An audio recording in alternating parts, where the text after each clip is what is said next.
Au Sénégal, plusieurs personnalités de la société civile et parents d'anciens détenus ont manifesté en fin de semaine pour que l'État prenne à bras-le-corps les conditions carcérales. Les manifestants dénoncent entre autres le surpeuplement des prisons. Libération de 2 journalistes de l'unique chaîne de télévision privée de Guinée équatoriale, détenus depuis 12 jours au commissariat de la capitale économique Bata. Ils ont été libérés dimanche sans charge. Au Burkina Faso, les attaques armées et l'insécurité continuent d'affecter certaines parties du pays. Près de 300 000 personnes ont dû quitter leur foyer pour vivre dans des centres d'accueil à l'intérieur du pays.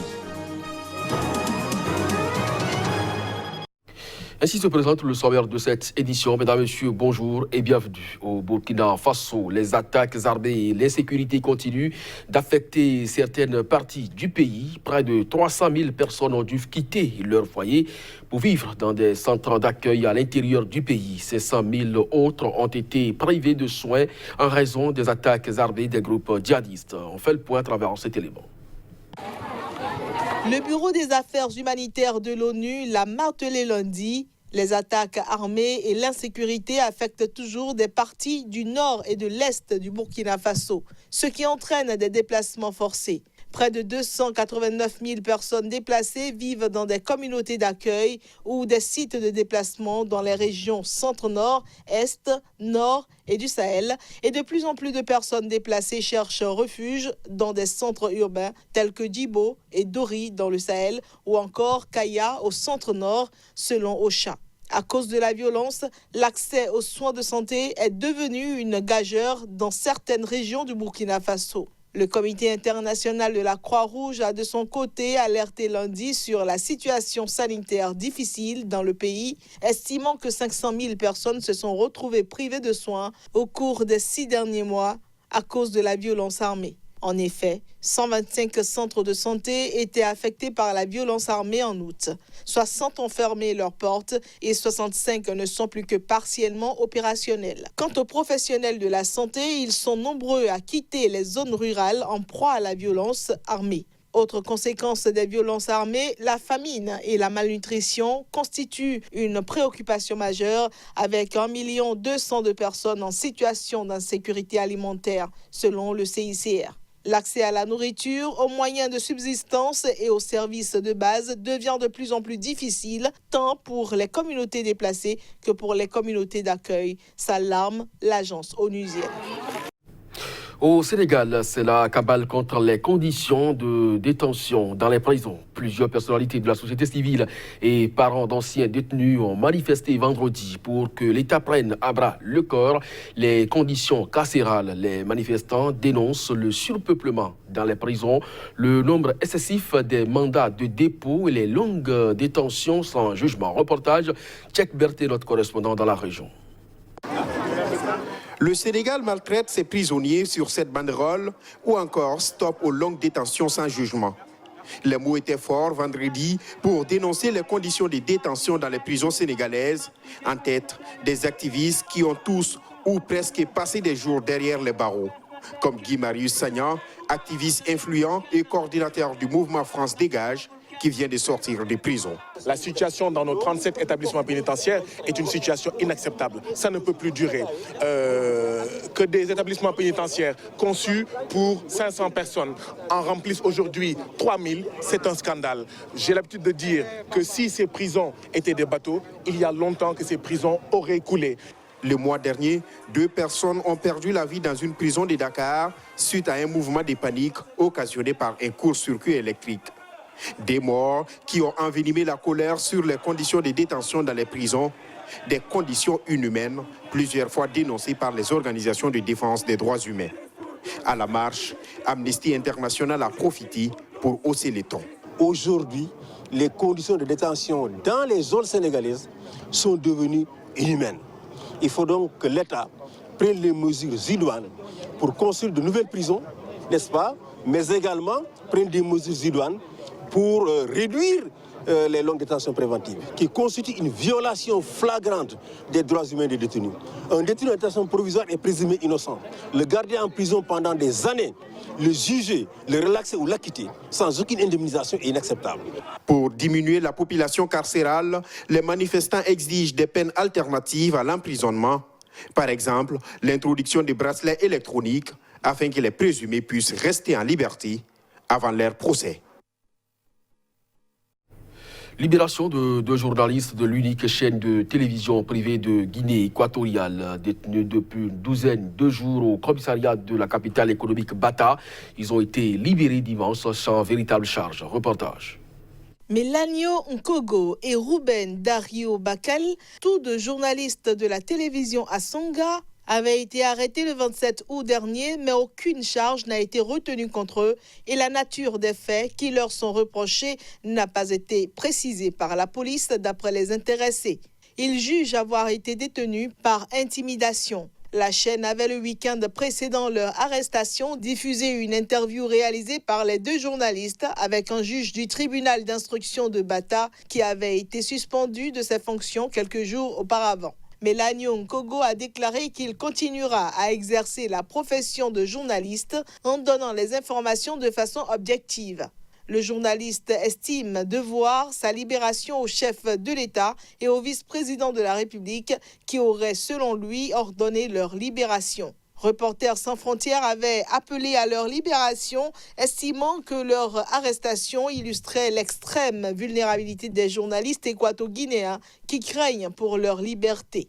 La radio-télévision à Songa, unique média audiovisuel privé de ce petit pays d'Afrique centrale, est la propriété du vice-président de la République, Théodorin Nguema Obiang, dauphin de son père, le président Théodoro Obiang Nguema.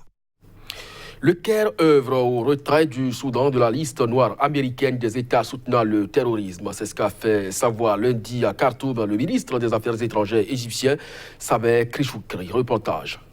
Vivement que le Soudan quitte la liste noire américaine des États soutenant le terrorisme. C'est le vœu cher à l'Égypte qui y voit un frein majeur à l'économie du pays en pleine transition. Lors de sa visite d'un jour à Khartoum, le ministre des Affaires étrangères égyptien a rencontré entre autres personnalités Asma Mohamed Abdallah, la première femme ministre des Affaires étrangères au Soudan. L'Égypte est un allié indéfectible des généraux soudanais qui ont succédé au président Omar el-Béchir. Il faut dire que les liens entre les deux pays voisins ont souvent été tendus en raison de différends commerciaux et frontaliers. Le ministre égyptien a déclaré que son pays soutenait le retrait du Soudan de la liste terroriste. L'Égypte fait usage de sa communication et de ses partenariats avec divers pays puissants, dont les États-Unis et certains pays d'Europe et d'Afrique, pour retirer le Soudan de la liste terroriste américaine, en particulier après tous les changements survenus dans ce pays. Nous avons convenu de poursuivre la coopération dans divers domaines, de mettre en place et de soutenir des comités communs entre les deux pays. L'inscription depuis des décennies du Soudan sur la liste noire de Washington et les sanctions américaines imposées pendant 20 ans ont isolé ce pays et asphyxié son économie. Du Soudan, rendons-nous au sud où le chef rebelle Riek Machar est arrivé ce lundi à Djouba, la capitale, pour sa première visite en un an. Une visite durant laquelle il doit rencontrer le président Salva Kiir et tenter de faire avancer le processus de paix dans ce pays. Reportage. Riek Machar, qui vit en exil à Khartoum, est arrivé à Djouba ce lundi en milieu de matinée dans un avion soudanais précédé par deux autres appareils transportant une large délégation d'une soixantaine de personnes. Il s'agit là de sa première visite en un an dans la capitale sud-soudanaise où il doit rencontrer le président Salva Kiir. Sur son compte Twitter, le gouvernement sud-soudanais a indiqué que le président Kiir tiendra une rencontre en face-à-face avec le premier vice-président désigné, Riek Machar. Les deux hommes devraient évoquer toutes les questions en suspens concernant le processus de paix et la manière d'aller de l'avant. La visite devrait durer 2 jours. Elle intervient alors que se rapproche la date butoir fixée à début novembre pour la formation d'un gouvernement transitoire d'union nationale, point clé de l'accord de paix signé en septembre 2018 à Addis Abeba et qui prévoit notamment la nomination de Riek Machar au poste de vice-président. Ce gouvernement devait initialement être formé au mois de mai dernier, mais Riek Machar, inquiet des conditions de sécurité à son retour à Juba, avait obtenu un délai de 6 mois supplémentaires. Salva Kiir et Riek Machar ne se sont pas vus depuis une rencontre au Vatican en avril dernier, rencontre durant laquelle le pape François avait baisé les pieds des deux hommes accusés de crimes de guerre. Pretoria a annoncé une visite d'État en Afrique du Sud du président nigérian Muhammadu Buhari au mois d'octobre prochain. Cette annonce faite intervient quelques jours après une éruption de violences xénophobes sur le sol sud-africain qui a considérablement tendu les relations entre les deux pays. Le président nigérien Muhammadu Buhari effectuera en octobre une visite d'État en Afrique du Sud, quelques jours après une éruption de violences xénophobes dans ce pays. Dans un communiqué rendu public samedi, la présidence sud-africaine a indiqué que ce voyage vise à renforcer les liens déjà forts entre les deux pays et à développer leurs réponses aux défis auxquels sont confrontés leurs citoyens et leurs entreprises. Ces derniers jours, l'Afrique du Sud a connu une vague de violences meurtrières dirigées contre les étrangers, principalement dans sa plus grande ville, Johannesburg, qui s'est soldée par la mort d'au moins 10 personnes et des dégâts considérables, selon le dernier bilan de ses autorités. Ces émeutes ont causé de vives réactions contre des intérêts sud-africains dans plusieurs pays du continent, notamment au Nigeria. Pretoria a annoncé jeudi la fermeture temporaire de ses missions diplomatiques au Nigeria et le géant sud-africain des télécommunications MTN, celle de ses agences dans le pays, en faisant état de menaces. La visite du chef de l'État nigérian a été décidée après des discussions entre son envoyé spécial à Pretoria et le président sud-africain Cyril Ramaphosa. L'Afrique du Sud est le théâtre régulier de violences xénophobes, nourries par le fort taux de chômage et la pauvreté qui frappe sa population. Au Nigeria, l'Agence des services de protection et prévention des catastrophes vient de mettre à jour ces données indiquant que des États courent le risque d'inondation. Elle demande aux Nigérians de se préparer au pic de la saison des pluies. Abdoulaye Issa, notre correspondant, pour plus de précisions. Certaines catastrophes naturelles catastrophiques peuvent ne pas être totalement évitées, mais peuvent être contrôlées si elles sont bien préparées et gérées. Certaines catastrophes sont également causées par des activités involontaires de l'homme. Les inondations ne surviennent pas soudainement. Elles sont généralement précédées d'événements qui ont dû indiquer leur arrivée imminente.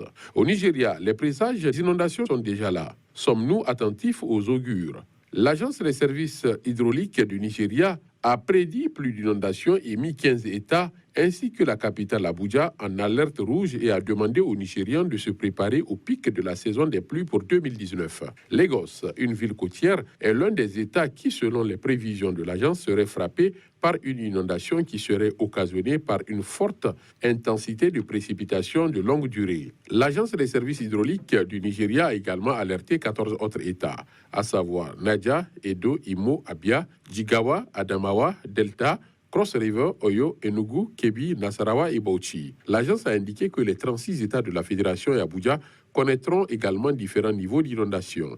Le docteur Clément Izé, directeur général de l'Agence des services hydrauliques du Nigeria, a déclaré « Les inondations sont dues à une intensité de pluie intense, aux tempêtes de pluie, au blocage du système de drainage et à une planification urbaine médiocre qui a entraîné la construction de structures dans les plaines inondables et les voies navigables. » C'est sur cette information que nous refermons ce journal. Merci à vous de nous avoir suivis. Très bonne journée accompagnée des programmes de SICA. À très bientôt.